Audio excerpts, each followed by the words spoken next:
Welcome back to the Armchair Attorney Podcast. I'm your host, Matthew Leffler, the Armchair Attorney, real life lawyer, and adjunct law professor. And I am on the conference circuit. Ladies and gentlemen, I'm traveling all over the place. Just got back from the Intermodal Association of North America. Got a chance to moderate a phenomenal panel with my dear friend, Ann Reinke.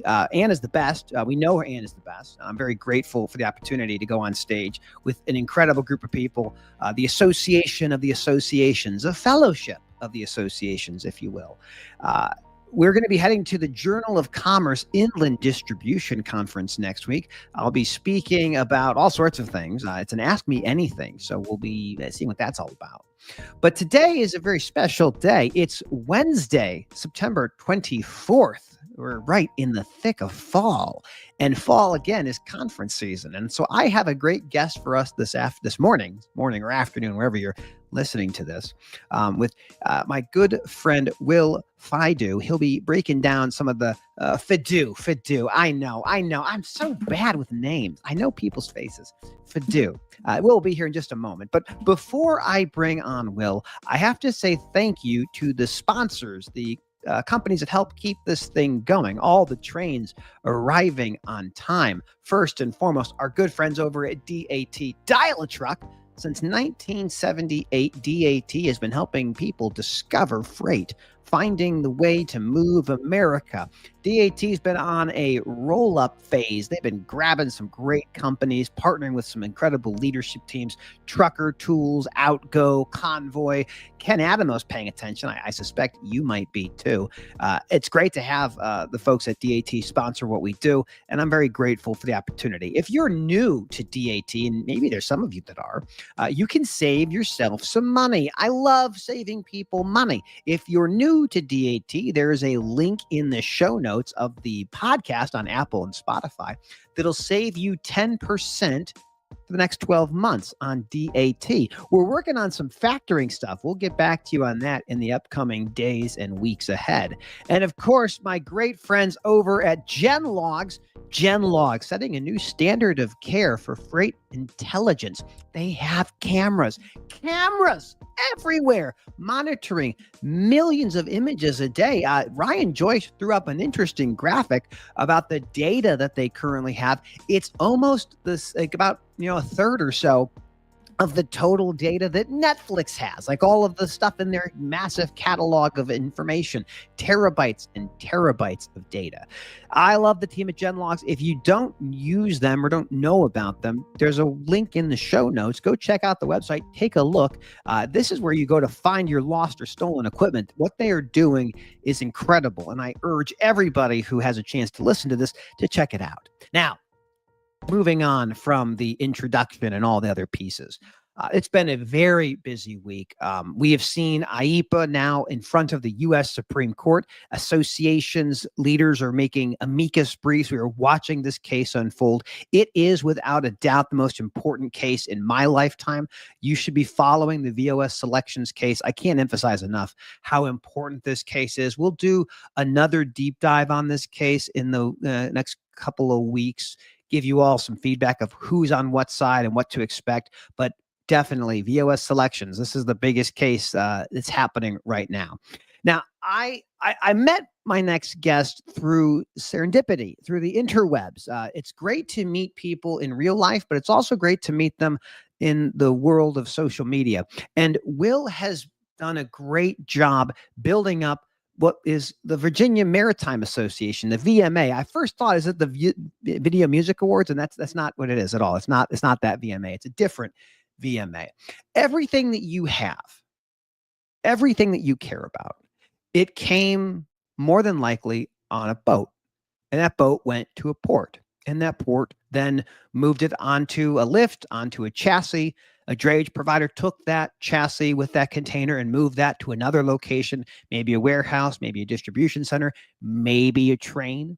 And then all of that stuff, through the miraculous technologies of our connected supply web, it arrived at your shelf at the store or at your doorstep, because everything comes on a truck or a plane or a boat or a train. And if you like stuff, and I have a suspicion that you do, you want to know how it all gets here. And so I am very excited to welcome my good friend, Will. Will, how are you, my friend? Fantastic, Matt. Thanks for having me. Glad you got the last name. The second time, it's 5 letters, so hard to say. I get it. Fadu, you got it. But do I am a simple country lawyer. I look and go, I will not say it incorrectly. And then the first thing that I do, I say it incorrectly. I saw you in the back, like, oh, he saw me mess that up and he heard it. So I apologize. But who are you and what do you do? Perfect. Well, I'll go in a little bit of that. So, Will Fadu, Senior Vice President of the Virginia Maritime Association, and really have been in the maritime industry my entire life, so to say. I'm right now here at our headquarters in Norfolk, Virginia, but I was also born in Louisiana, grew up Okay. here in Virginia. My father was in the offshore oil and gas diving industry, so that's actually his diving helmet there, That's and incredible. came from a family of, at least on my mom's side, of a lot of commercial mariners, Canadian mariners, so moving goods all over the place.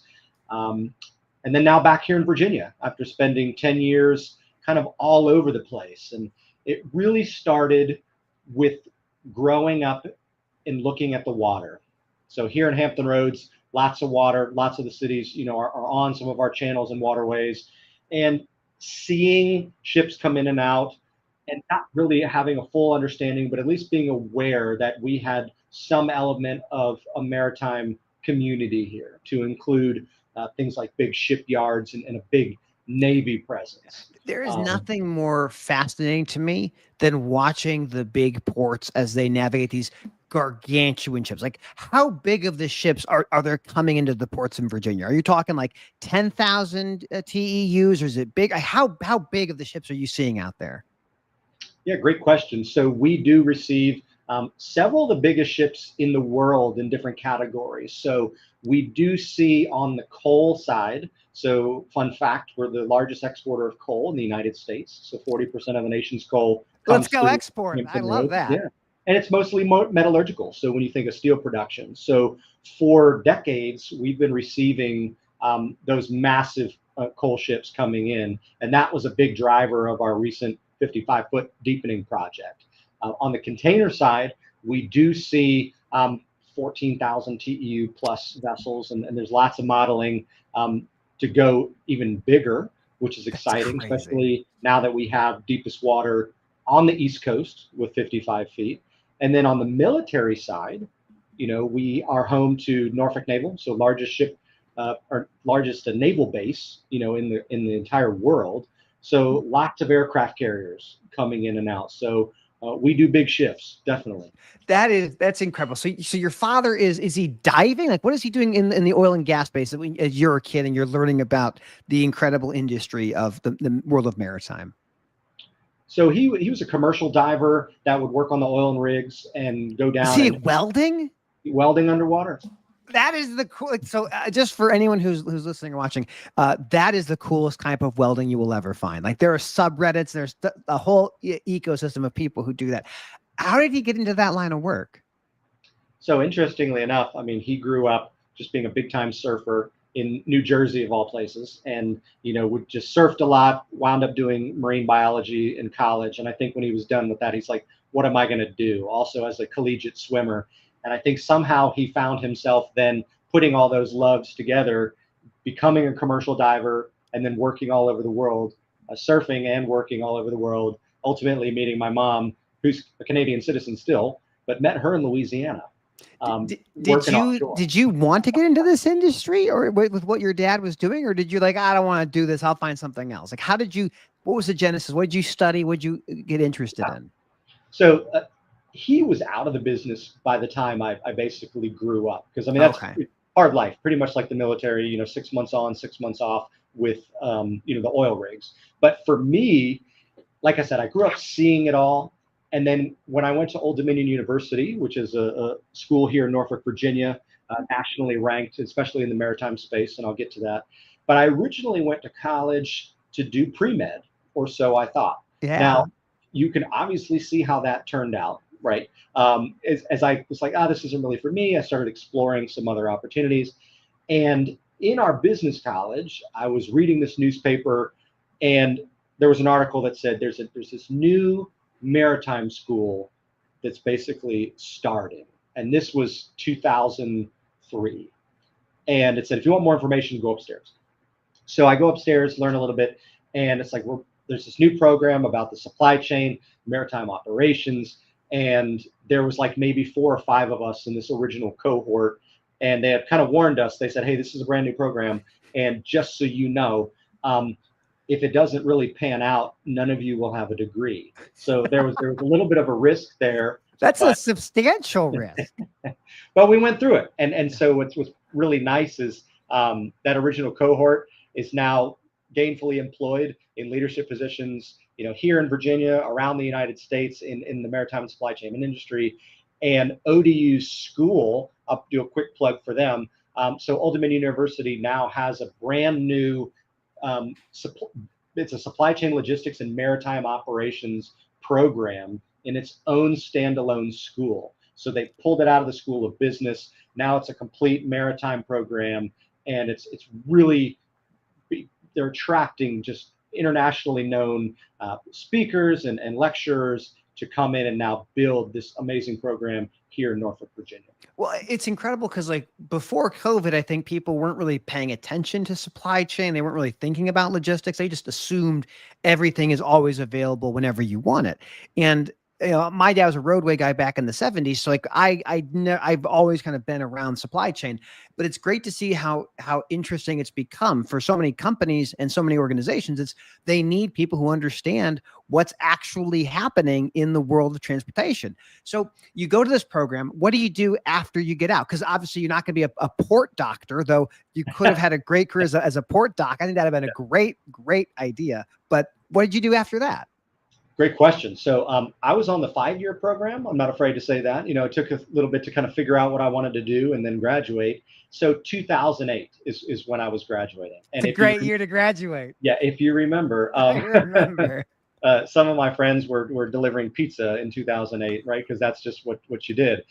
I had always wanted to do some element of service in the military. I didn't know how long I wanted to do it, but it's something that I wanted to pursue. So I actually, while I was at Old Dominion University, wound up joining the United States Coast Guard through a commissioning program that they had.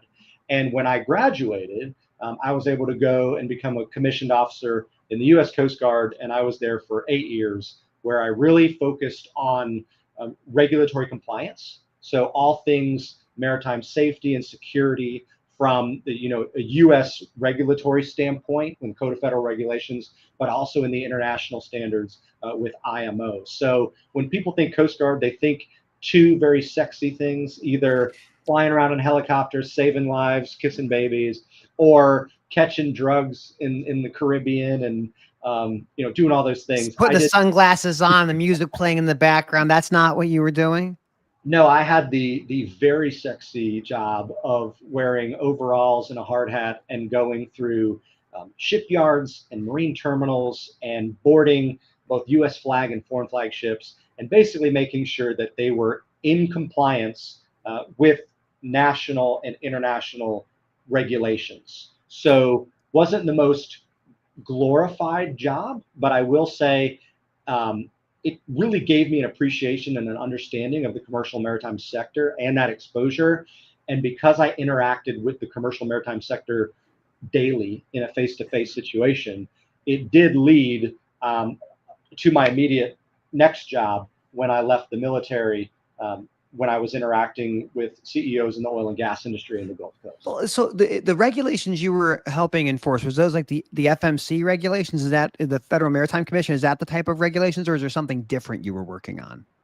It was different. So when you think of the Code of Federal Regulations, a lot of it out of 33 CFR, and it was kind of in the transportation space, and everything that the Coast Guard has for U.S. regulations, not only for U.S. flagships from little recreational vessels to giant commercial vessels, but then also enforcing IMO standards for foreign flagships that were coming in from overseas. Man, so that's everything from, your cliche, life jackets, and does your lifeboats work? Does your Fire navigation extinguishers, work? I imagine. Fire extinguishers, and then also, um, what about things like your oily water separator? Are you discharging things that you shouldn't be discharging? Are your safety really the big focus is around safety, right? Yeah. And Uh, in my background is always with the Federal Motor Carrier Safety Administration. So FMCSA is the regulator for the surface transportation for the over the road trucks. And same kind of thing is like we all want to get home in the same condition that we left. And so being on top of your maintenance and your safety equipment, the right flags, right fire extinguishers, seat belts, like these are like the blocking and tackling of effectively moving freight and safely delivering it on time and undamaged is you have to be on top of this stuff. So you do this, you have this taste regulation. What's the next step for you? Yeah, so great question. So I was in the fantastic town of Lake Charles, Louisiana. There Uh, you go. so it's this. I wouldn't say it's small because it's a massive petrochemical complex down on the southwest corner of Louisiana. Lots of oil refineries, and right now a lot of liquefied natural gas. So at that time, I was working with a lot of liquefied natural gas facilities that they were originally on the import side, and they were all converting to the exports as the United States was finding itself in a big, you know, natural gas boom at that time. Absolutely. That was, 2010 plus kind of in that era. So I managed a lot of the regulatory permitting for these new projects that wanted to be built. So Mhm. one of those companies, Venture Global LNG, which some of you may be familiar with, it went from a small startup to now one of the largest natural gas, liquefied natural gas players in the United States. Wow. And we were talking with the leadership, and they knew me from the Coast Guard side. And I said, "Hey, I'm getting out of the Coast Guard." And they said, "That is fantastic to know." And a few interviews later, I was an employee, and so that was really nice to leave the government on a Friday and join the private sector on a Monday. And, Did you and take doing some time off, or you're like, no, I got to keep going. We got to keep. We have bills to pay. We got things to do. right to work, right to work. Good for you, man. I graduated college in '07, and then I was like, I don't want to be an adult yet, so I went to law school, and so I delayed being an adult to 2010. But you're in the mix now. So what do you do with inside the new organization? What's your role within the org? So at Venture Global, I was their director of maritime regulatory compliance or so. And like I said, they were building two terminals at the time, so Okay. really helping them kind of navigate some of that Coast Guard side, stakeholder engagement, things like that. So it was a great opportunity to get some exposure to the corporate side. Especially if your whole professional career has been military, jumping over to something new, a different environment, Yeah. lots of new things to learn, lots of exposure, lots of opportunity, and I will always be grateful for that. So a big part of that though was my wife and I being from Virginia, and we had now raised our kids for over a decade away from Virginia, and all our families were back in Virginia. We were really looking to get back to Virginia for more of a to homestead for our family. Absolutely. So How old are your kids now? so two girls, 18 and 14. Oh, there you go. That's got to be fun. One just started college, one just started high school. So uh, it's a great place. Is deep sea diving in the future for them, do you think?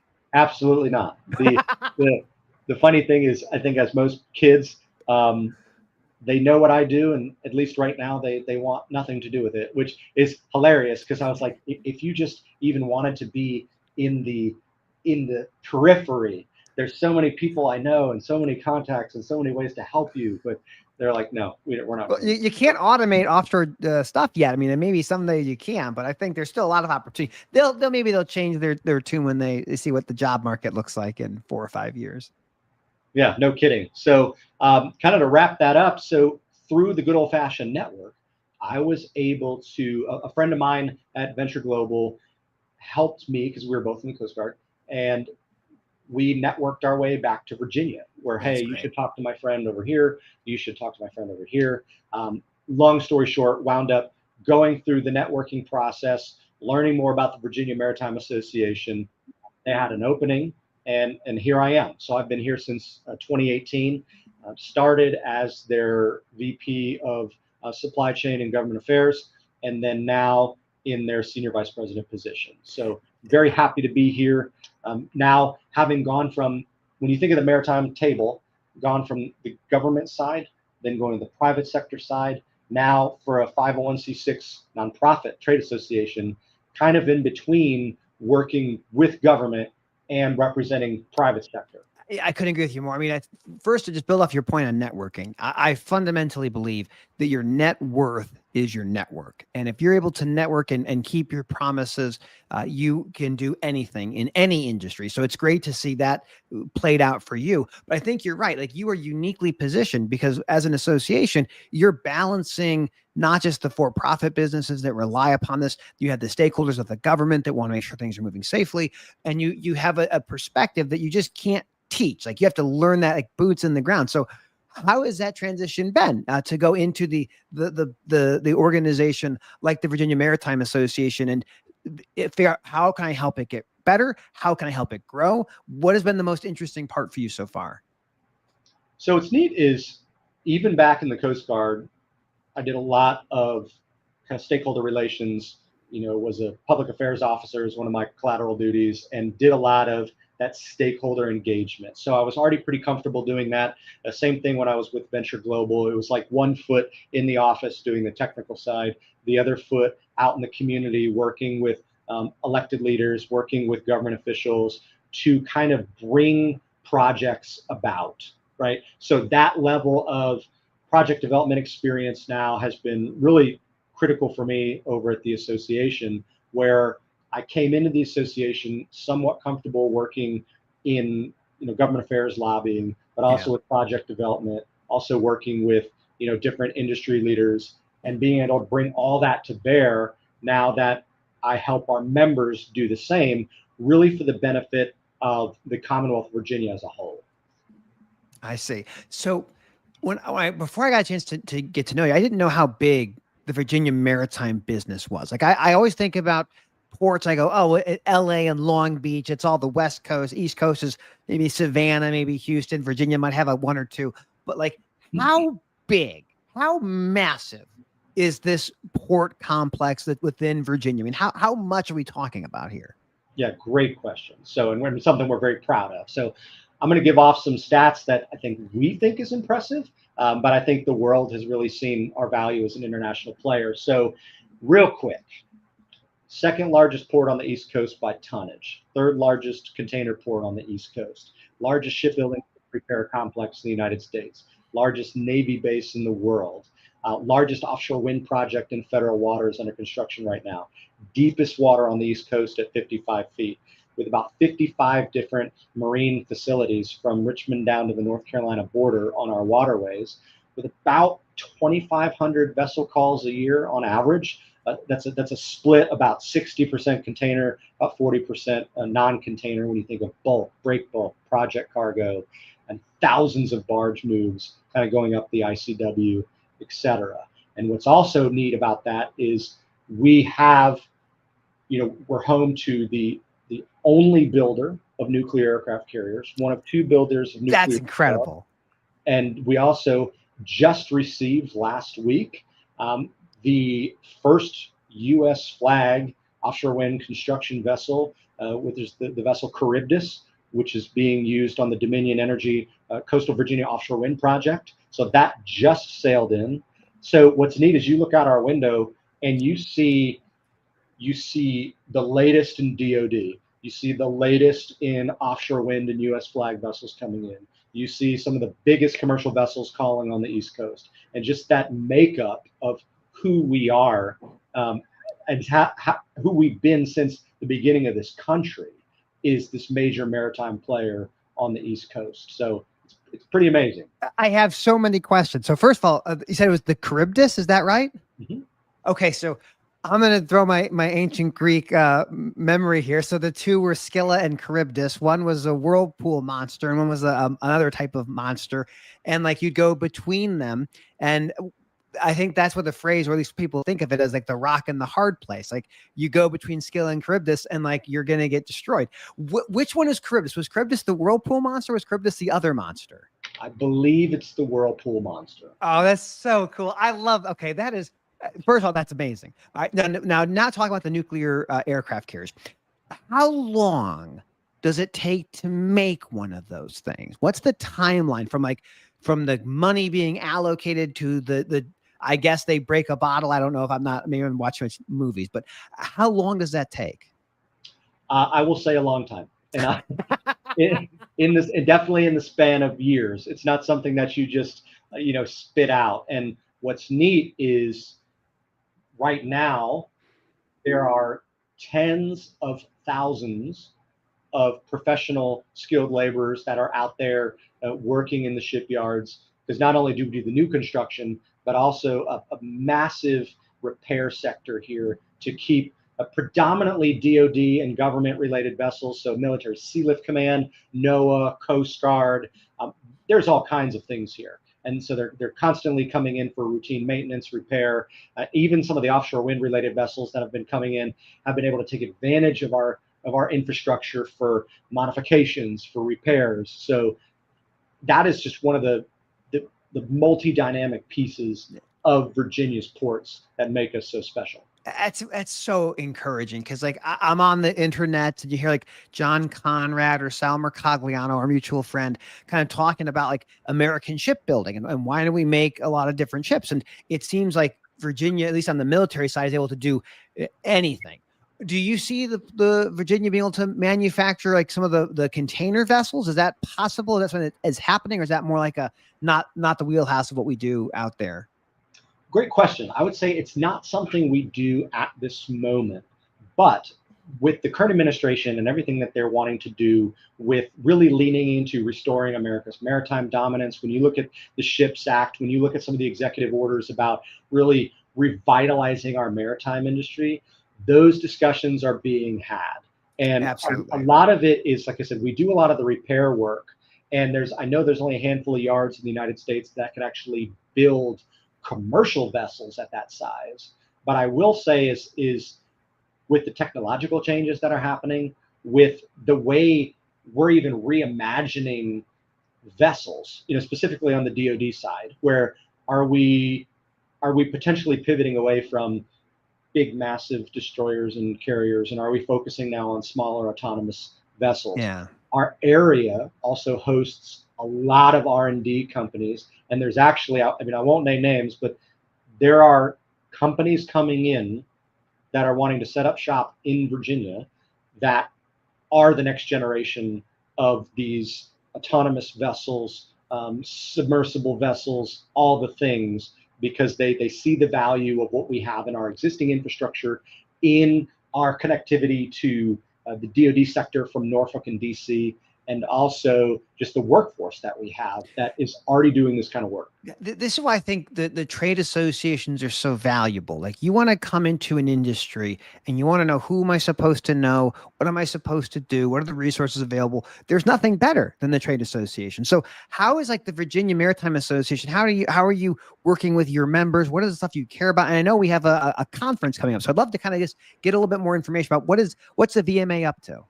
Sure. So, quick background. So, the Virginia Maritime Association, we're a 105-year-old 501c6 trade association representing over 460 member companies across the Commonwealth. So, we are statewide with 5 different chapters where people can gather. And our membership is really made up of the entire maritime supply chain. So, for us, we think of it as big buckets of commercial shipping, shipbuilding, ship repair, and offshore wind.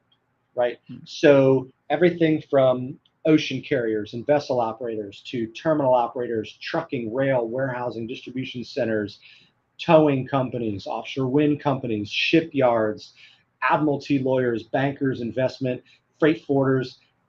Long story short, if you are involved somewhere in a maritime supply chain, we have those members and you belong there, right? As Absolutely. far as if you're either doing business in or through Virginia's maritime ecosystem. So what we do as a trade association, and we like to put it in 3 different categories, if you will, is we help our members be better informed, better connected, and better represented. So on the informed piece, that's really focusing on things like the latest news, what's going on in the industry, business intelligence, what opportunities might be coming up that we can feed to our members, really keeping them up to date with what's going on, right? On the better connected side, that's where we think of networking, B2B connectivity through things like committees and events and educational events so that people have an opportunity to come together and either learn something, meet someone new, or collaborate on something as a whole towards the benefit of our maritime economy. And then finally, the biggest piece really, and for most trade associations as well, is this better represented piece. Yeah. So when you think of advocacy, both at the state and federal level. So for us, I'll start with the federal side. That is working with our congressional delegation. It is working with key committees that really have maritime related legislation and regulation coming through. And it's working with our agency stakeholders. So when you think of CBP, Coast Guard, NOAA, Army Corps of Engineers for dredging projects and things like that, interacting with them on a regulatory side to make sure that we are helping support common sense regulation, but also preventing any unnecessary regulation. And then the same on the state side. So in Virginia, our General Assembly, 140 different representatives here at the state level and working with the different secretariats as well. So a lot of things on appropriations, so finding money for things, and then also defending against bad laws, bringing in good laws and regulations. Well, like when I was at IEN, I asked different association leaders, like, what is like one of the biggest issues facing your members? So for you, what's like the biggest issue that your members are having to deal with right now?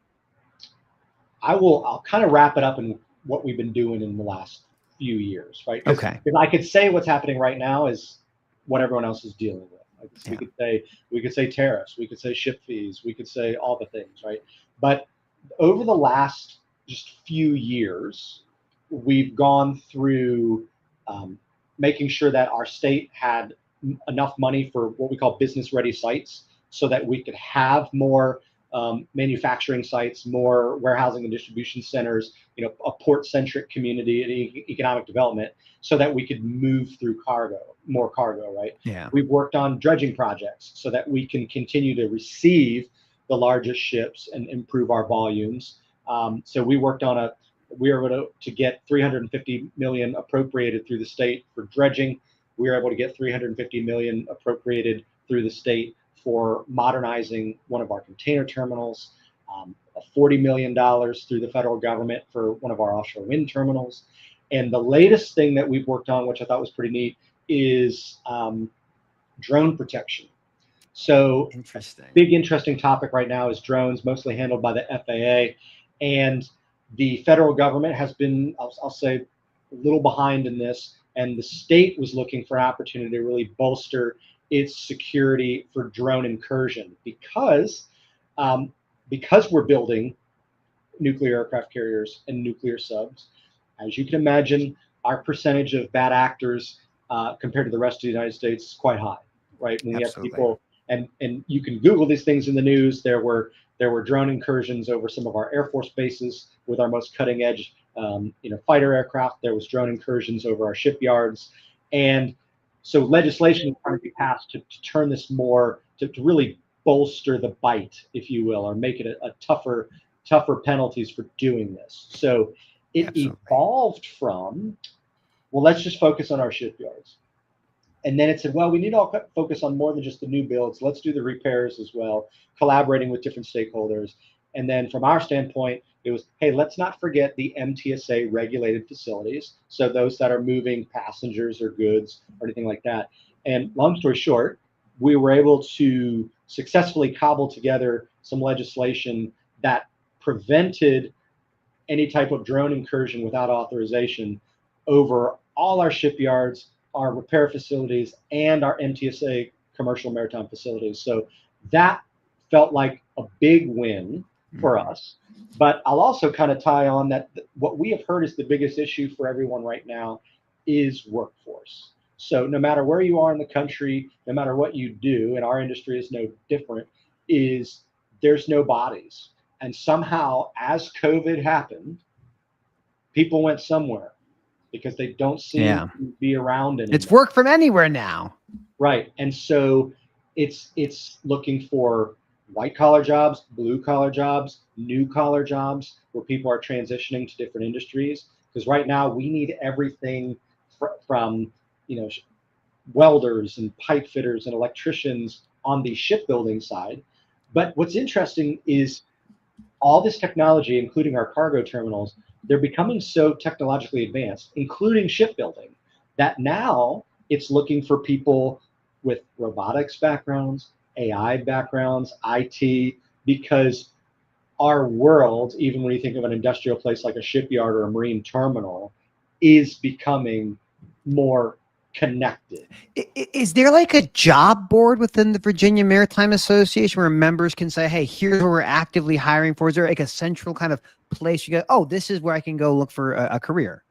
Yeah, so we do. We do have on our website, we have a kind of a place for workforce development where people can find jobs and opportunities. And we actually just recently hired our very first full-time director of workforce development. And that is now a person that we have in-house that works basically as a fractional recruiter, is what the way I'm phrasing it, to help our members find people. Because it's one thing when a workforce development program is stood up to help somewhere like the shipyard recruit 5,000 people a year for the next 3 years, right? It's another thing if you're a trucking firm or you're a distribution center and you need 5 people, 10 people, right?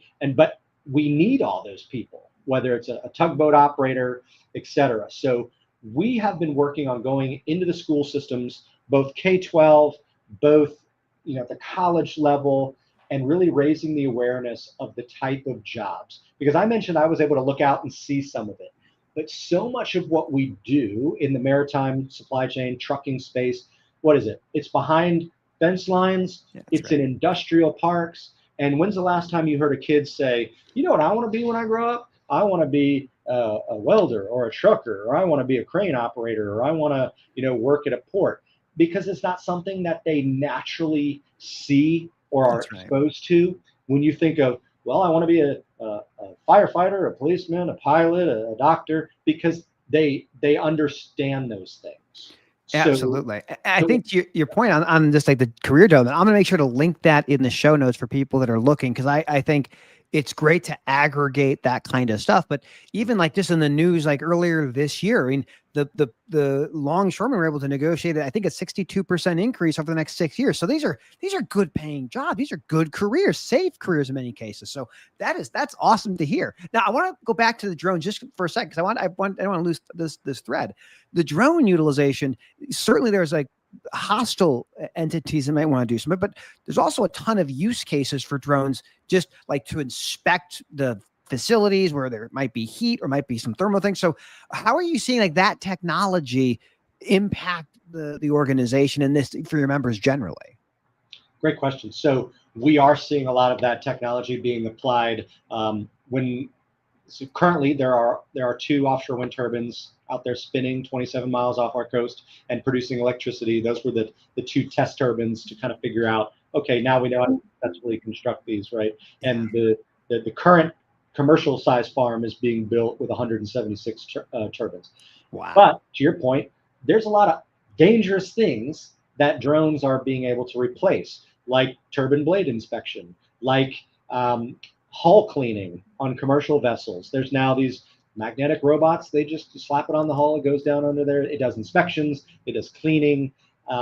Lots of applications in tank inspections on vehicles or vessels. When you think of like barges and big vessels, a big chunk of my Coast Guard career was crawling around voids and tanks. And I'll say I was maybe once or twice in some less than safe situations that now we can have machines do, right? And so that's really interesting as well, seeing that application. Okay, so now we're getting to the next phase of this conversation, Will, and that is there's an event that you have coming up. I'm learning about this. What is happening? When is it? And what can you tell us about it? Great question. So we are about to host October 14th through 16th here in Norfolk, Virginia, our 20th International Trade Symposium along with our 105th annual Maritime Banquet. And what this event really started was a banquet to celebrate our maritime industry writ large. And 20 years ago, we looked at expanding it so that when people came in town, they had a little bit more to do. And it started with a luncheon to provide some speakers, industry knowledge, which has now grown to a multi-day event where we are bringing in some of the best speakers nationally and internationally in the supply chain and maritime space. 2 days worth of content on the conference side, a full day of networking events on Tuesday to include golf and welcome receptions. Just 3 full days of, like I said, networking, connectivity, the latest and greatest of what's going on in the industry, and then wrapping it all up with our annual Maritime Bank hosts close to 1,000 people every year. Wow. With our theme this year really celebrating workforce development, like I said, and highlighting the completion of our 55-foot dredging project. So our focus is creating, and as you mentioned, it's conference season. The best Every season. association and their mother has some sort of conference. So do we. And our focus is really to create an affordable experience where people can connect with decision makers, which is really what we focus on. So last year, we had over 450 people who came and attended the conference itself. Lots of them in the VP, director, C-suite level. And this year we're tracking. We're going to land somewhere between 500 and 600 because our goal is to sustainably grow every year, but with the right type of people that people want to connect with, and not a madhouse. So we're excited about that. Well, what I love about this is like a lot of the stuff that I'm familiar with on the port side, whether it's IANA or it's TPM, this is West Coast. That's a flight for me, from Chicago to LA or Long Beach. And that's a long flight. Virginia is very accessible. So as you've grown this thing, what do you hope people who attend, what should they take away? What should they be looking to do? Is it just networking? Is it learning? What do you want them to walk away with? It's all the above, because I think you and I have seen people go to conferences for different reasons. We know the attendee warriors that they will sit in every session and take notes. Fantastic. Yep. We want to make them happy. We know the people who just hang out in the expo hall. We have that too. Fantastic. People who just want to network, meet new people. It's one of those choose your own adventure opportunities. And like I said, we love our friends at IANA and JOC. And to your point, we do like offering an East Coast alternative where folks can come over and maybe it's a little bit more accessible with what we're trying to do, a little bit more accessible crowd size, right? Mm-hmm. With that right people to engage with. And what we've added in the last 2 years has also been not just the containerized content, but also non-container. So we have sessions and tracks on the bulk side, on break bulk and project cargo, so that really there's something for everyone to come and engage and have that meaningful connectivity. And what we are doing for your fantastic listeners, the hundreds and thousands who are tuned in live right now. So many, all of them, all across the world. If you use the code armchair right now, if you were to register and come and see us in a few weeks, if you use the code armchair, all one word, you'll get $100 off registration. Just to try to help everybody save a little bit of money. I know travel budgets are tight. Things like going to other events, we're starting to tighten those purse strings. So we feel you. We want to create a little bit more of an accessible opportunity. So if this is interesting, go to our website, which is you can either go to vmasymposium.com or you can go to vamaritime.com and go to our events tab, and you'll be able to find it. And like I said, when you register, use the code armchair. $100 off registration for you. We will put that in the notes. I'm very excited because I think, to your point, this is an uncertain time. It's an interesting time, blessing and a curse of living in interesting times. But there's never a better time to see what's going on with the industry, to speak with the leaders, learn what's happening, and be proactive as to what 2026 looks like. Because this is a new time. We're getting close to the end of this year, and I really appreciate you making that for the listeners. And like I said, we'll make sure to put that in the show notes. What are you most excited about as you gear up for the conference, the symposium? Well, I'll say anyone who's ever planned a conference, you understand that I'm looking forward to Friday, the Friday after the conference. But really, like I said, and I say this truly, is working for an association. I work for my member companies, and our team does a great job of that. We really care about making sure that our association members are taken care of, and they see the value of it. Because I'll say one of the things, kind of my last plug, is for anybody listening, no matter what industry you're in, get involved with your trade association. Absolutely. Whether it's your local trade association or a national level trade association, because people think about the cost of membership and they look at sometimes a few $100 or a few $1,000 and they're like, oh, that's so expensive. But one of the things we try to help people rephrase and reframe their thought of, if you were able to get a fractional employee, a fractional attorney, a fractional lobbyist, a fractional recruiter, a fractional business development specialist, for, I don't know, a few $1,000 a year, that is an incredible business investment. So what we say is, even though we're a nonprofit, don't view your trade associations as charities. They are strategic business investments for you to really leverage being part of an aggregate group to buy into, combined lobbying for an issue that's impacting you, or the ability to have access to certain connections or projects or business development opportunities. So when you think about it as an investment, it's actually pennies.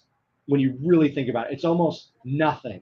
Especially, I remember I used to do a little bit of some business development, and I know what people spend on business development dinners and to take clients out and all these boondoggles and different things. Boondoggle is a technical term, as you know. Term of art, absolutely. So absolutely. We all know what money goes towards that. So why not spend just a little of that on increasing your network, increasing your voice, amplifying your voice in the government space and the legislative space on particular issues, and really helping your own industry out and your own business, whether it's at the deck plate level or things like national ideas. And to build off of that, I'll also say it is the value is what you put into it. So if you just pay dues and you never engage or put time into serving on committees or going to events and learning and networking, you're not going to find any value. You might not find value. Right. The reality is, like, if you're going to be in the business of helping people safely deliver freight on time and undamaged, whether that's through the ports, the rails, the roads, you need to be involved. And I think the companies that are involved tend to be the most successful people in their space. They're the most dominant players, are the ones that understand the regulatory landscape, understand the trends and forces that are impacting the supply chain, and being proactive in how they approach the different challenges we find ourselves in. Well, Will, I am excited to have you on the podcast. I will make sure to put all of these links together. And we're talking, it's only a couple weeks away. We're talking October 14th through 16th. This is coming right up, isn't it? Yep. And kind of to answer your question that I never really answered is, so I want the attendees of the conference to have a good time and to see it as a value and to come back next year. So whether you're repeating, whether you're brand new and you want to check it out, I'd say if you're within driving distance of Virginia in the next 3 weeks, come check it out, right? I will say, even with only 3 weeks to go, we have some really interesting surprises up our sleeve that are kind of in development. So we'll be announcing those as they come out. Because like I said, we have speakers coming. We have Lars Jensen. We have the FMC coming. We have Richmond Federal Reserve coming. We have, the CEOs of several of our ocean carriers that are coming. Lots of shippers on panels. Lots of industry leaders coming in. So for us, if you're a conference warrior and you like to go compare speaker lineups and agendas, go look at some of the others, and you'll see a lot of the same faces. And so if you're closer to the East Coast or the Mid-Atlantic, come check us out. And like I said, I would also say, probably my final plug is, if you are also doing business in or through Virginia, or you'd like to expand into that market, and you're in the supply chain maritime intermodal space, check out vamaritime.com, learn a little bit more about the Virginia Maritime Association. We're happy to help you grow your business, and really, as the rising tide lifts all boats, support our greater industry across the nation, like my great friend, the armchair attorney, Matthew Well, Leffler. well, Will, I am so grateful for you coming on. I'm going to have to do a quick little outro, but thank you. I will make sure to put all these things in the show notes. It's great to have a chance to connect with you and learn more about the incredible work you're doing at the Virginia Maritime Association, my friend. Thank you. Thank you all for having me, and talk soon. That wraps up this incredible installment of the Armchair Attorney podcast. Oh, the things you will do. The world is changing. The ports are evolving, but everything comes on a boat. Second largest. That's incredible. I didn't know this. I'm going to have a whole snippet of all the facts that Will dropped for us today. If you're new to the podcast, please support our sponsors, support our guests. Go check out Will. He's a great guy. I will not butcher his name. Mr. Fadu is a great guy. Love him. Great guy. I did better this time. I'm getting better at names. Thanks to our friends at DAT, Dial a Truck since 1978, helping people find freight, discovering trusted partners. Loads on boards for you to find freight.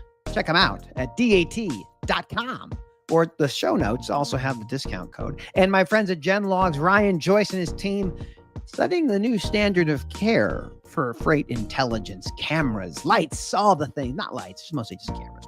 We will see you soon, my friends. Thank you as always for tuning in.